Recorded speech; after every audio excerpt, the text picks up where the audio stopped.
Welcome back to American Arms Channel, ladies and gentlemen. I'm Drake. Today we're taking a look once again at the Savage MSR-10 Long Range.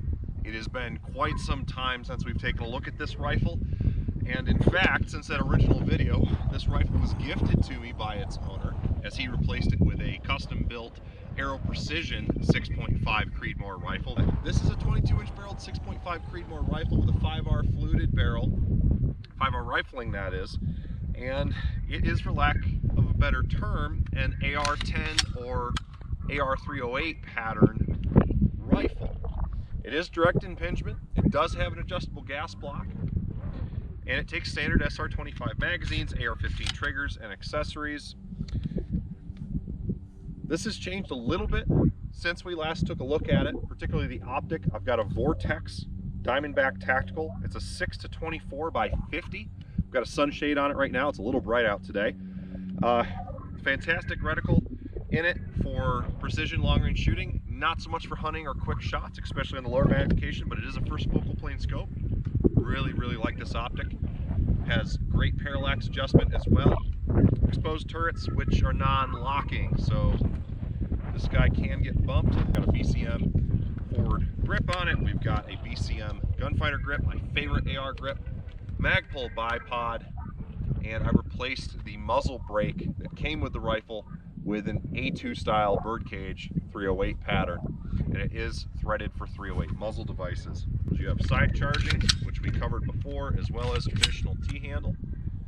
It's a fantastic rifle, and I absolutely love it. Got to take 3 deer with it this past hunting season. But why are we out here today? Well, I figured I would take you along, and I am going to chronograph 3 different loadings for the 6.5 Creedmoor out of this rifle, and we're also going to put them on paper. And then at the end of it, we're going to try and take the one that perhaps groups the best, or if none of them group any better than the others, we'll take the one that the gun is 0 for, and we'll step it on out and see how far we can push to make a first shot hit on a 10-inch steel plate. And I think as far back as I can get with the way I have the range set right now, that's going to be around 350 or 400 yards. So no slouch of a shot for the 6.5 Creedmoor. Should be fairly easy with a good rifle and a competent shooter. We'll see if I'm competent today. But before we start grouping and then push our way out and try to hit those 10-inch plates, we're going to get some velocity testing done. We're going to take a 3-shot average, calculate our energy, then we're going to shoot our group sizes. We're going to look at 5-shot groups at approximately 100 yards. Let's get right into it. So we're going to start off with the single factory load I have out of the 3. The other 2 are going to be my personal hand loads. This is an ARMSCOR USA load. It is labeled as a 123 grain hollow point boat tail. When taking a look at it, it looks quite a bit like a Sierra boat tail hollow point match bullet. Not sure, but I believe that is what they're loading here. The brass looks really nice. The primers are nice and shiny as well. This box is a year or 2 old, and I've never used it. But we have no velocity claim on the box, just cartridge, quantity, and type of bullet and bullet weight. So we're gonna find out how fast it's going today. I've got 3 loaded up in a 5-round magazine for hunting. Might as well. Now, I don't know if these will cycle. The gas port may or may not be open enough for this lighter load, but we will find out. I've got my chronograph set up. I did test it with my handgun, Beretta 92X Centurion. We'll talk about that in another video. So let's put 3 down range, record them, and do that for each. Starting off with the hollow point boat tail, 123 grain by ARMSCOR.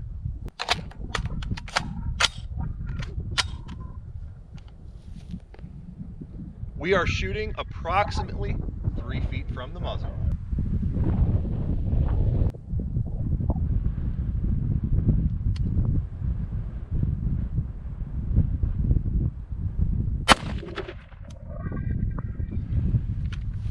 .2807, 2780, 2796. Next up, we are going to run the Hornady 123 grain A-max. My personal load is set to max overall length to fit in a magazine. I don't have that recorded for some reason, and I can't keep it off the top of my head. Hopefully I'll annotate it down below somewhere in this video. But I'm running 48 grains of Superformance Hodgdon powder behind this, so Hodgdon Superformance powder, and utilizing a CCI Bench Rest 2 or BR-2 primer in this load. This is a pretty good load. I just threw around into the thatch on the ground, so good luck finding that one. But it's a pretty dang good load. I've shot a couple good groups with it before. This is fresh brass. This is Starline brass, so should work out pretty well. Again, just getting velocity tests here. I don't recall, because I loaded these actually over a year ago, and I didn't annotate how fast these were going. This might have been when I had my old chronograph and it was broken. So let's see if we can't get some good velocities on this. All right, 123 grain AMAX. Let's see what we can do.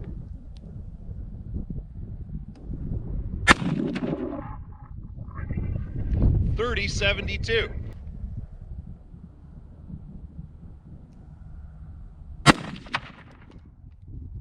.30-61. .30-40. All right, so some pretty excellent velocities out of a 123 grain projectile, especially when compared to the factory loading by ARMSCOR. Now, of course, we can shove something as fast as possible and as safely as possible inside of any cartridge, but how it prints on paper in each individual rifle is really what matters most, because that's going to determine how well you can hit your target. But it also matters about what you're using it for. That AMAX, probably a fantastic hunting load, especially with those velocities. The hollow point boat tail, however, if it were to be more accurate than the AMAX, would definitely be your choice for target shooting. Now, seeing how the AMAX has got a little bit of a ballistic coefficient advantage, and you are shoving it a significant amount faster than that hollow point boat tail from ARMSCOR, it also may be a preferred load for long range target shooting or competition. So, just something to make of note. Now, the final load we've got is 140 grain ELD match, another Hornady bullet. This is an awesome bullet. This particular box of them, and I've played with different nodes, different adjustments and powder charges. I've not noticed too much different in accuracy, but 142.5 grains again of Hodgdon Superformance with again a BR-2 powder. This set was loaded in Hornady brass. This has a factory crimp on it, whereas the previous one did not, and it's running at 2.80 inches overall length. So that tip just barely kisses the very inside of the front of the magazine when you're using a polymer magazine. Now, if you're using aluminum or steel mags, you can get much thinner on those magazine walls. You can push that out a little bit farther and you may see better accuracy. But in general, 2.80 inches overall length is about what you're going to want to run for reliability in all auto loading and short action guns. If you're running a bolt gun, well, obviously you can play with it as much as you want. I know there's even guys who load a standard or long action in 6.5 Creedmoor and have a 6.5 Creedmoor barrel on it just so they can push that bullet way out. All user preference and what you want to put your money into. So let's take a look at these. These should be somewhere around 2,700 foot per second with this 42.5 grain powder charge. I didn't go over ambient temp or conditions today. I will cover that when we look at our velocity averages. All right, let's take a look at how the 140 grain ELDM with the 42.5 grains of Superformance powder behind it kicks down range. 22-inch barrel again, so we're getting pretty good velocities. That Superformance load with the 123 grain AMAX being above 3,000 feet per second with all 3 shots, that's pretty awesome. That's a zipper of a load.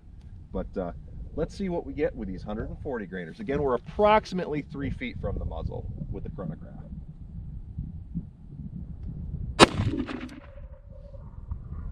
.25-14. Seems a little bit low, but we'll record it.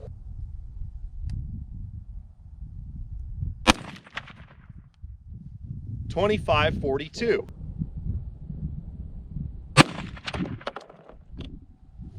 25.27.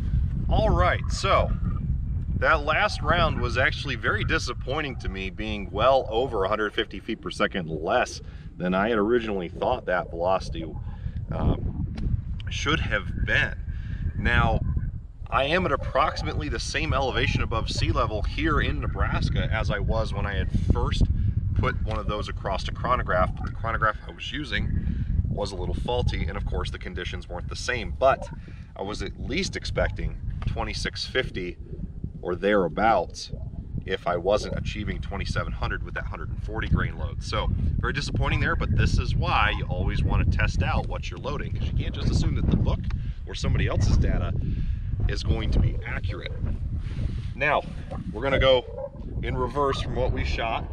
The ELDM did 25.14, 25.42, and 25.27, giving us an average of 2,527 feet per second with a rough estimate of energy. And I say rough because I'm using the formula I know to calculate energy, but this should put us in the ballpark here of 1,984.75 foot-pounds. And of course, we haven't shot our 5-shot group yet. Our AMAX 123 grain load, 3,072 feet per second, 3,061 feet per second, and 3,040 feet per second. That average is 3,057, and the energy off that average is 2,551.9 foot-pounds of energy. That's a good load right there. Let's see how she prints. I've got high hopes for that AMAX. Our ARMSCOR hollow point boat tail, we're assuming it's a Sierra hollow point boat tail, 123 grain. First velocity, 2807, excuse me.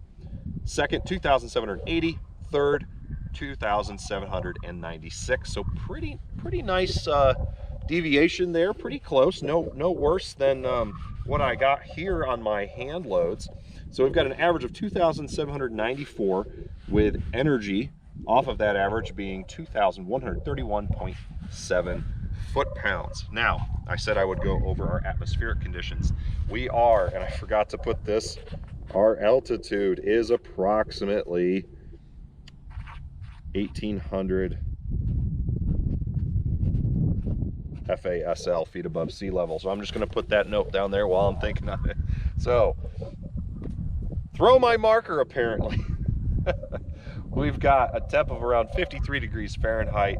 We've got pressure of around 30.2. Our humidity's between 30 and 35%. We're fairly dry, but we have had some moisture this week, so humidity is pretty low, all things considered. Wind 6 to 10 miles per hour. Averaging out of the south-southeast, we've had some turning from the north, so we've not had super consistent wind while I've been out here. Hopefully it calms down or it picks one direction or the other once I'm shooting the groups, but putting groups together at 100 yards, it shouldn't play too much of a factor. And again, we're about 1,800 feet above sea level here. So that gives you some data to chew on. Now, here's the important part. Let's put these on paper at approximately 100 yards and see what we can accomplish. All right, so first up on the chopping block is the ARMSCOR 123 grain hollow point boat tail load. One thing I want to add about this is I forgot to mention that it does have Hornady brass. So they are using, looks like a Sierra boat tail hollow point, or hollow point boat tail, however you want to say it. 123 grain Hornady brass. Don't know what powder or primer they're using, but it seems to be a nice little consistent cartridge.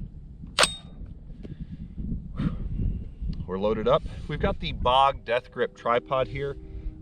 Because of the undulation of the land and I don't have a shooting table or platform, this tripod is actually going to afford me the best and most stable position I can have at varying ranges. So I'm going to work, just for my notes, left to right on the 3 different targets. We are not looking for how zeroed they are. This was zeroed for the 140 grain load back in November of 2021. So it's been a minute since I've shot it. These are actually today with the chronograph shots is the first time I fired the rifle since November when I killed 3 deer with it. So, and I did that with the 140 grain ELDM load, by the way, which did a great job, but velocity very disappointing. Can't seem to get off that in my mind. Anyhow, we're doing a 5-shot group, and we are not taking enough breaks to let the barrel cool. We are doing a real-world performance. In between strings of fire, we will remove the magazine and allow the barrel to have about 4 to 5 minutes of cooling time. And of course, I'm not going to show you that on camera because nobody wants to sit here and just watch the rifle cool. Take a look and see what we can do here. Tighten down left, right.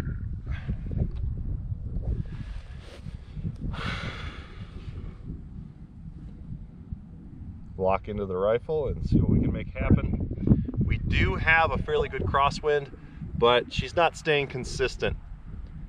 I'm going to do my best to shoot when I see the grass through the scope moving at the same rates, but no promises. It's environmental factors.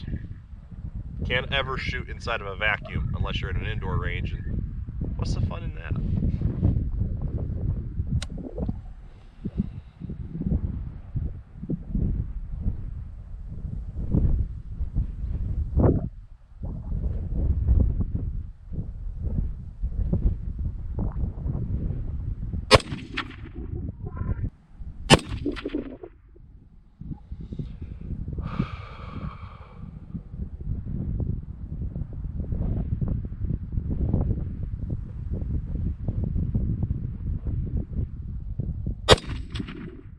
I think I pulled that one.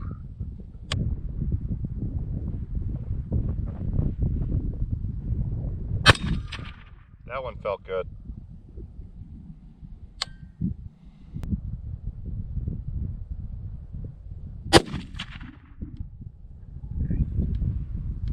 Okay.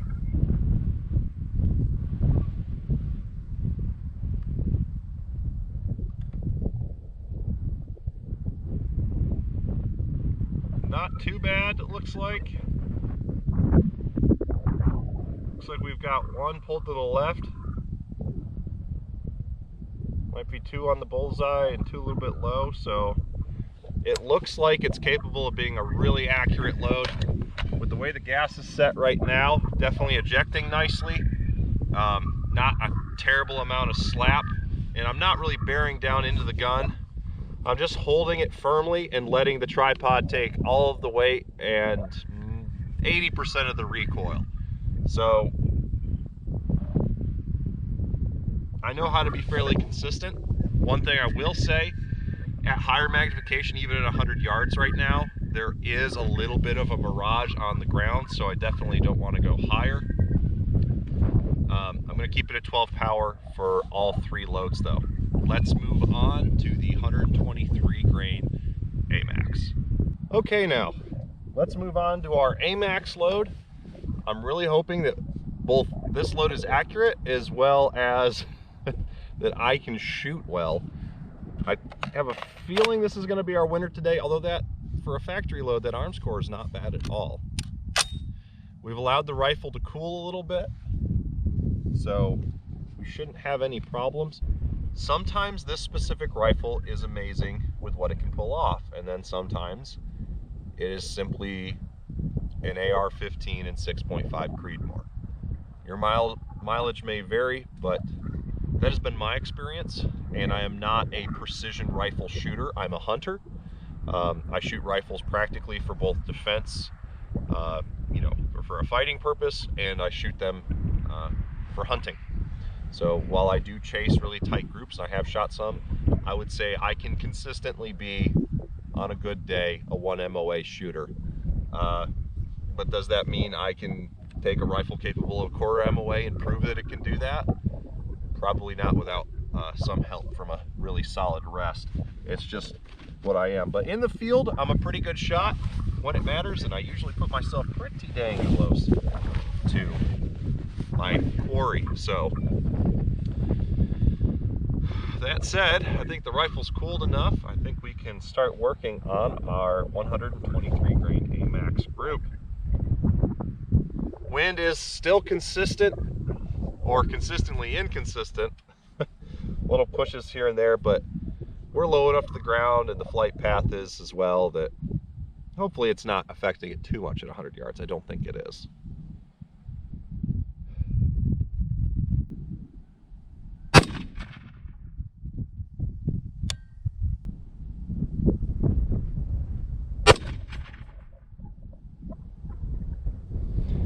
know, that one didn't feel that great.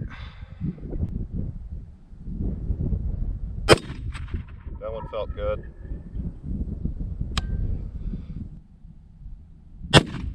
That one also felt good. Let's see.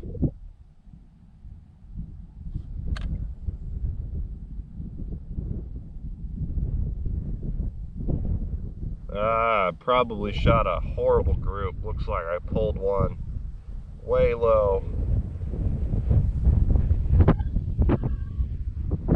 Hard to see though, hard to see. The ground's starting to mirage a little bit more than it was before. So, yeah, I can see one or two holes definitely that are not close to the bullseye. Looks like I put several within the 10 ring there. We'll see when we get down range. We're gonna let the rifle cool, and let's go to the 140 grain load and wrap this guy up. All right, third and final load, rightmost on our target board. 140 grain ELDM, 42.5 grains of Superformance. Looks like it's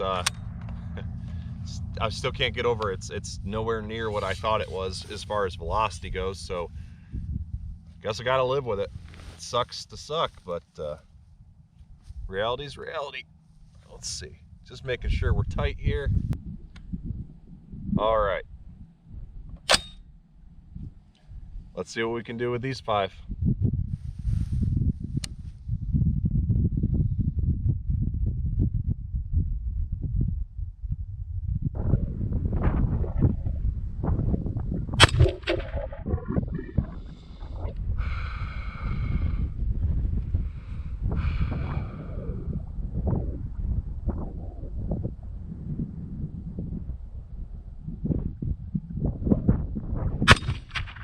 I don't know that that shot was good, but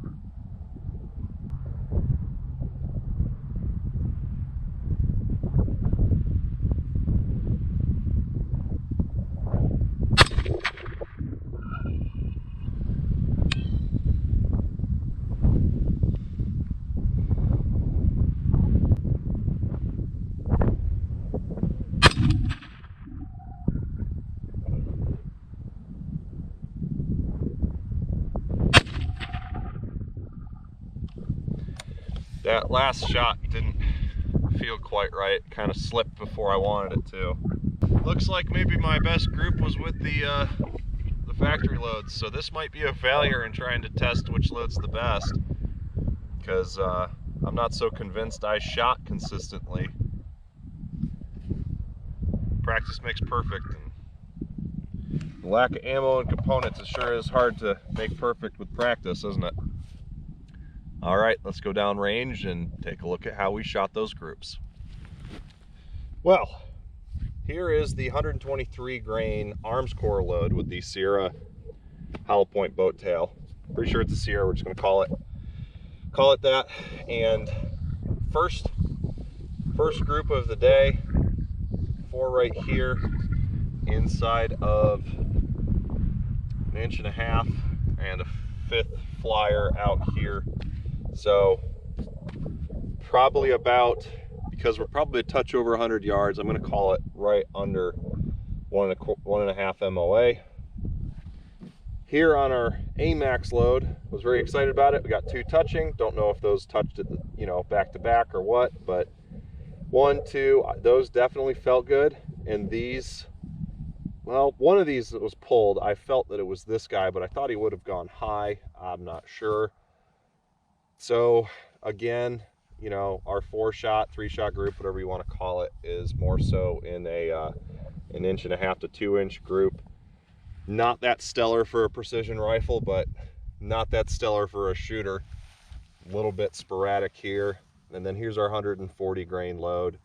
Not sure the order of events, of course, but again, no better than our AMAX load. But it is what it is. So, is there really a winner here? Well, this guy definitely shot pretty well, but I feel like that round's absolutely me, because I did feel one pull, thought it went high, but, you know, who knows, this round and this round might be me as well. I'm not entirely certain.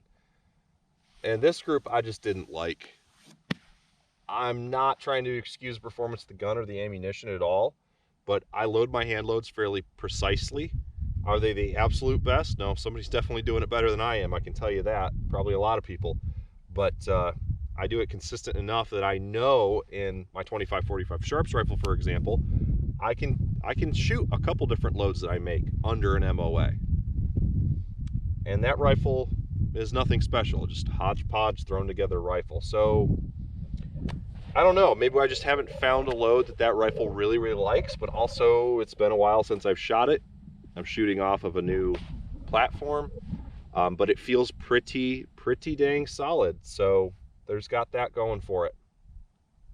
I think we definitely are shooting well enough that we can back on out to, I don't know, let's say 300 yards and try and ping the two 10-inch plates. One of them's on a chain, the other one's just propped up, and it's got a paint can with a nozzle gone off of it, a little spray paint can I've been using to paint them white. So maybe we can get a ding on the one that will first shot hit, and then we'll try and pop the paint can and knock down the plate on the ground. Let's back on out and see what we can get done, close out the video. All right, so we are backed up as far as I can get right now. I'm in the truck bed because we've got a dip here and there's some rise in front of us and there's some tall grass and all sorts of stuff. But we're gonna see if we can take this 123 grain AMAX load and put it on a 10-inch plate at this distance. You're probably not going to be able to see it, but they're way down there.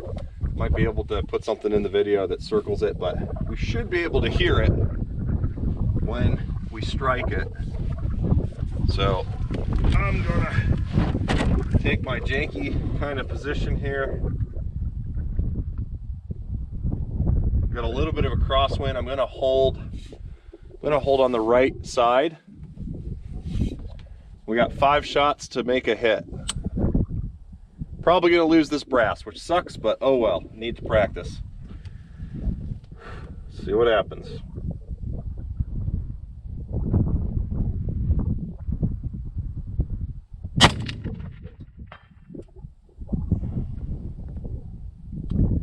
So, I hit a steel plate, but it was 2 feet low. So I need to come up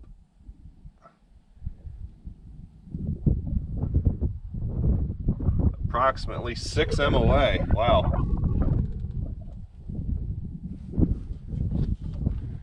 I'm not going to dope any windage in. So we got a first round hit, but it wasn't what I was aiming for.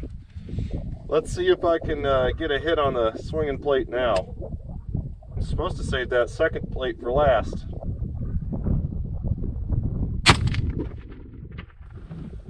Nope.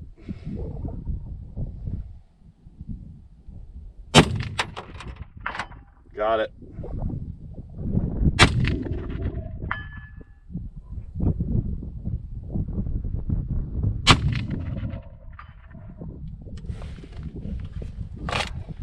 Okay, so 2 out of 5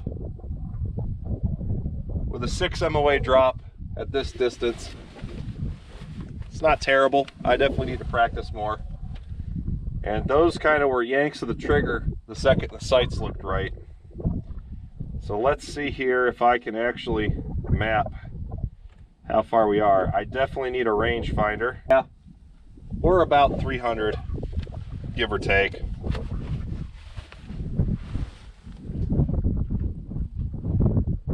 That plate is quartered away now.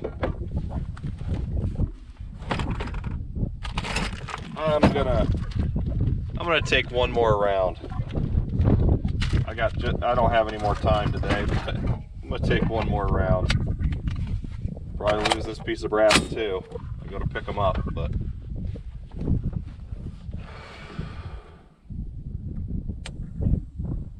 give me a win.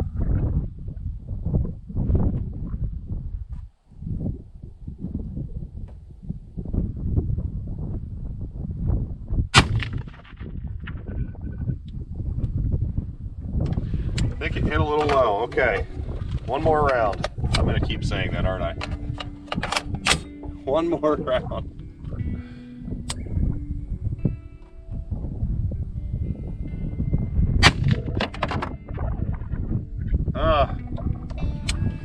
I hit just under it and kicked it loose from where it settled on a piece of wood.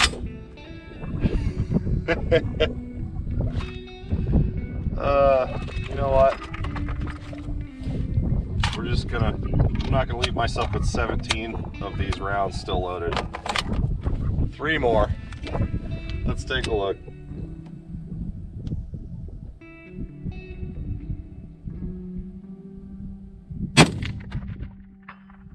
Got it.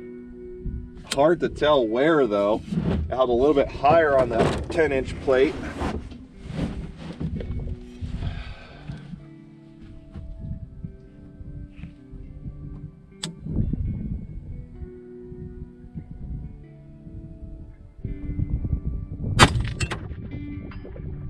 Got it.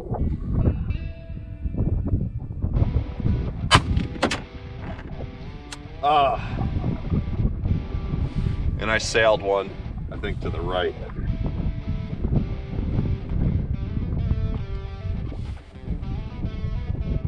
Not too far right, but I definitely need to practice my long range shooting. I never have a really great rest, but that's no excuse. The rifle, I think, is capable of it. We just got to keep tinkering with it if I can maintain components to do so. Well, guys, I hope you enjoyed the video. As always, God bless. Keep your powder dry. I'll see you next time.